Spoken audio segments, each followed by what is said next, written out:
लेकिन स्थिति सामान्य तो नहीं है, बहुत असामान्य है, बहुत भीषण भयंकर युद्ध है और खासकर इस आलेख ने बहुत फजीहत, बहुत किरकिरी कराई है बिहार के मुख्यमंत्री नीतीश कुमार की।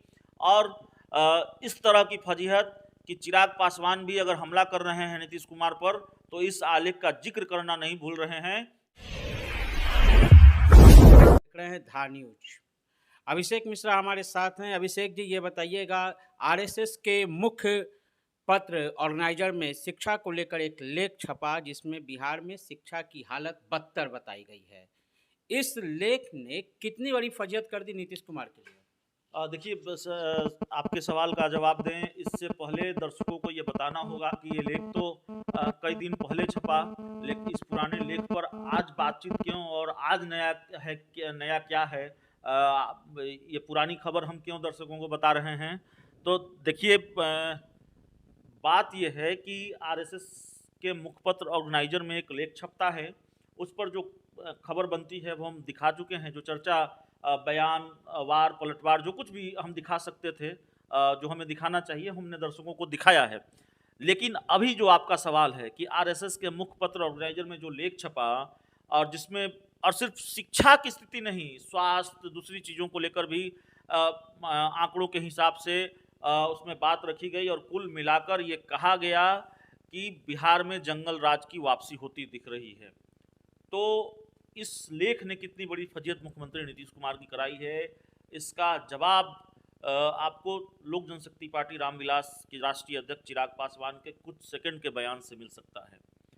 दरअसल बात यह है, मैं जो कह रहा हूँ उसका मतलब यह है कि मुख्यमंत्री नीतीश कुमार पर चिराग पासवान जो हमले कर रहे हैं या दूसरे नेता जो हमले कर रहे हैं, खासकर चिराग पासवान, वो इस लेख का हवाला दे रहे हैं। कल एक कार्यक्रम में चिराग पासवान ने कहा कि मैं तो विपक्षी हूँ, मैं सवाल उठाऊंगा आपकी नीतियों पर, उठाता रहा हूँ, लेकिन आपकी सहयोगी पार्टी बीजेपी का थिंक टैंक है आरएसएस, और उस आरएसएस के मुखपत्र में ये छपता है कि बिहार में जंगल राज की वापसी हो रही है, शिक्षा की हालत बदतर है।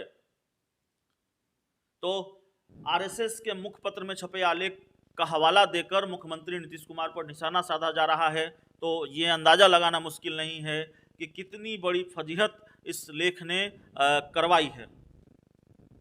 लगातार आपको चिराग पासवान एक बार नहीं कई बार इस आलेख का जिक्र कर चुके हैं, उस पर निशाना साध चुके हैं। इस तरह से दोस्ती कायम रह पाएगी? ये संगठन जो बना हुआ है, क्या वो फिर कायम रह पाएगा? जो कि बीजेपी एक महत्वपूर्ण सहयोगी है, जदयू के साथ में मिलकर बिहार में सरकार बनाती है, और बीजेपी की ही जो आरएसएस है वो आपको ऑर्गेनाइजर में इस तरह का एक लेख निकलता है जो बिल्कुल सपोर्ट में नहीं। बिल्कुल चिराग पासवान का तर्क भी है, और सिर्फ उनका तर्क नहीं है, हम और आप दोनों को जानते हैं।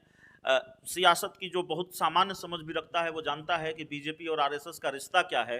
और आरएसएस के लेख में, आरएसएस के मुखपत्र में एक लेख छपता है जिसमें यह कहा जाता है कि बिहार में जंगल राज की वापसी हो रही है। तो फिर इसका मतलब क्या है, उसका क्या असर जेडीयू बीजेपी के रिश्तों पर पड़ सकता है या पड़ रहा है। देखिए, आपने ये सवाल किया कि दोस्ती कायम रह पाएगी। दोस्ती कायम रह पाएगी, इसमें अब बड़ा संशय है। ऐसा लगता है जैसे दोनों दलों के बीच की दोस्ती की एक्सपायरी डेट आ गई है।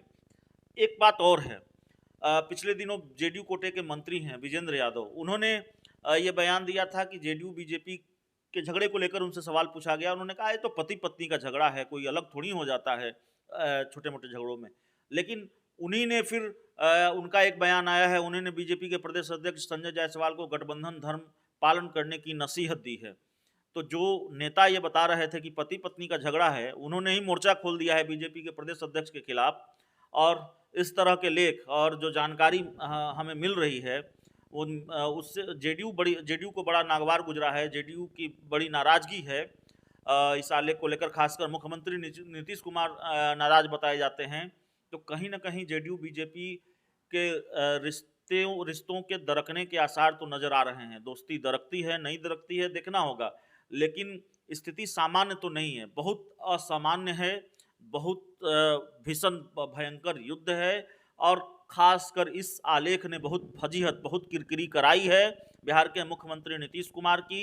और इस तरह की फजीहत कि चिराग पासवान भी अगर हमला कर रहे हैं नीतीश कुमार पर तो इस आलेख का जिक्र करना नहीं भूल रहे हैं कि भाई देखिए, मैं तो विपक्षी हूं, मैं तो आपका राजनीतिक विरोधी हूं, लेकिन ये तो आपका जो सहयोगी दल है बीजेपी, उसका थिंक टैंक है आरएसएस, उसका मुखपत्र है।